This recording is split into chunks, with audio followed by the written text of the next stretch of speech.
Hello दोस्तों, आज का हमारा टॉपिक है शिक्षण के चर और उत्तम शिक्षण की विशेषताएं। शिक्षण के चर, शिक्षण के वेरिएबल ऑफ टीचिंग क्या क्या है। शिक्षण के 3 चर होते हैं, शिक्षक, शिक्षार्थी और शिक्षण विधि या पाठ्यक्रम। ठीक है, शिक्षक, शिक्षार्थी और पाठ्यक्रम, ये 3 चर होते हैं। अगर ये 3 चर शिक्षण में नहीं होंगे तो आपका शिक्षण नहीं हो पाएगा, क्योंकि अगर एक टीचर ही क्लास में होगा, स्टूडेंट नहीं होंगे, तो टीचर किसको पढ़ाएगा, किसको सिखाएगा। और अगर टीचर नहीं होगा तो सिखाएगा कौन, पढ़ाएगा कौन।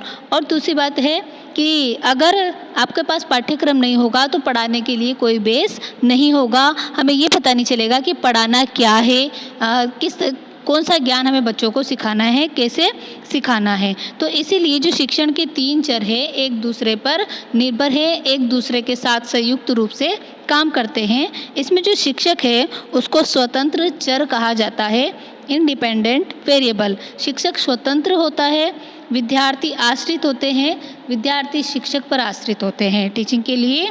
और शिक्षण विधि और पाठ्यक्रम मध्यस्थ चर, इन दोनों के बीच की मध्यस्थता, दोनों को जोड़ने की कड़ी जो है वो होता है पाठ्यक्रम या शिक्षण विधि।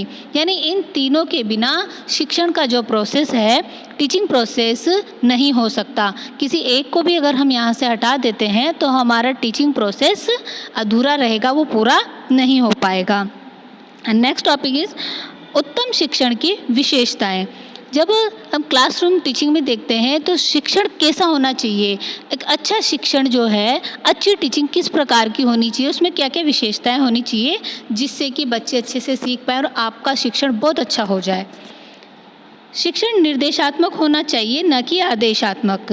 शिक्षण में बच्चों को निर्देश दिया जाना चाहिए, आदेश नहीं दिया जाना चाहिए। जो भी बच्चों को हम सिखा रहे हैं उनको निर्देश देते हुए सिखाएं, आदेश देते हुए न सिखाएं। बालकों की रुचि और योग्यता पर आधारित होना चाहिए। जो शिक्षण है वो बालकों की रुचि यानी स्टूडेंट्स की रुचि और योग्यता पर आधारित होना चाहिए। बालक जो आप शिक्षण कार्य करा रहे हो उसमें रुचि ले, क्योंकि वो अगर रुचि लेंगे तभी वो सीख पाएंगे। निदानात्मक और उपचारात्मक होना चाहिए। शिक्षण प्रक्रिया निदानात्मक और उपचारात्मक होनी ही चाहिए, क्योंकि बच्चों को अगर सीखने में कठिनाई आ रही है, पढ़ने में कठिनाई आ रही है, तो उसके लिए निदानात्मक और उपचारात्मक परीक्षण भी होना चाहिए। शिक्षण जो प्रगतिशील होना चाहिए। शिक्षण ऐसा हो जिससे कि बच्चे आगे बढ़े, उनके प्रगति हो। ठीक है, ऐसा शिक्षण नहीं होना चाहिए जिससे कि हम जो पढ़ा रहे हैं वो वहीं का वहीं रुका रहे, आगे उनके ज्ञान में विस्तार ना हो। संवाद मूलक व अंतःक्रिया युक्त होना चाहिए। शिक्षण जो है संवाद मूलक और अंतःक्रिया युक्त होना चाहिए, यानी कि क्लास में इंटरेक्शन होता रहे, बच्चे भी प्रश्न पूछे और शिक्षक उनके प्रश्नों का जवाब देते रहें। इस प्रकार से संवादपूर्ण शिक्षण कार्य होना चाहिए। अभिप्रेरणा से युक्त होना चाहिए।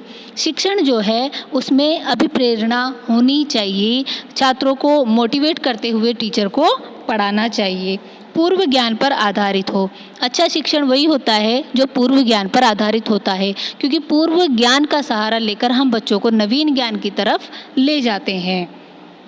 लोकतांत्रिक होना चाहिए और सहयोग पर आधारित होना चाहिए। लोकतांत्रिक होना चाहिए, कक्षा का जो वातावरण होता है वो लोकतांत्रिक होना चाहिए, निरंकुश नहीं होना चाहिए। क्योंकि अगर वातावरण लोकतांत्रिक नहीं होगा, बच्चों को अपनी बात रखने का मौका नहीं मिलेगा, सिर्फ टीचर ही टीचर अपनी बात रखता रहेगा, तो इससे शिक्षण अच्छा नहीं होगा। और सहयोग पर आधारित होना चाहिए। सहयोगपूर्ण कक्षा का वातावरण होना चाहिए। स्टूडेंट आपस में एक दूसरे का सहयोग करे, टीचर बच्चों का सहयोग करे और बच्चे टीचर का सहयोग करें। इस प्रकार से अगर ये सारी क्रियाएं शिक्षण में होंगी तो शिक्षण बहुत अच्छा होगा। ये शिक्षण की विशेषताएं हैं, इसके माध्यम से शिक्षण को बहुत अच्छा किया जा सकता है।